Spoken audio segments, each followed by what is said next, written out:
Делови од Брегалничкиот слив ќе се заштитуваат. Формирањето на така наречените заштитени подрачја е дел од една поголема програма за зачувување на природата во Македонија. Токму Брегалничкиот слив изобилува со специфичен биодиверзитет, но истиот е оставен на милост и немилост на бројни загадувачи.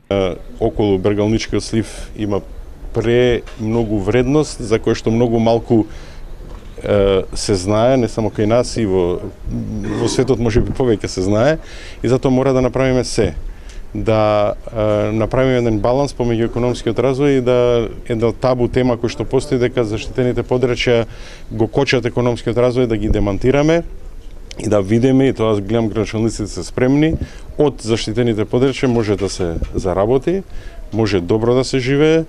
Пред се ова е предност за населението кое што е во тие подрачја. Прогласувањето на заштитени подрачја долж Брегалница е нешто за што особено се заинтересирани општините низ кои реката поминува. Заштитените подрачја можат само да ни дадат придонес во развојот на источнопланскиот регион. Општина Штип е за да се формира вакво заштитено подрачје и ние до крај ќе обстоиме на ваквите дискусии и дебати со нашите мислења и сугестии ќе придонесеме за да се оствари оваа идеја.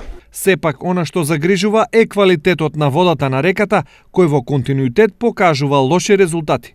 Сегашните резултати за водата не покажуваат добра слика, меѓутоа со активностите кои што се предвидени во акциониот план, очекуваме да состојбата се подобри. Анализите на теренот ќе покажат кој предел најмногу одговара да биде прогласен за заштитено подрачје.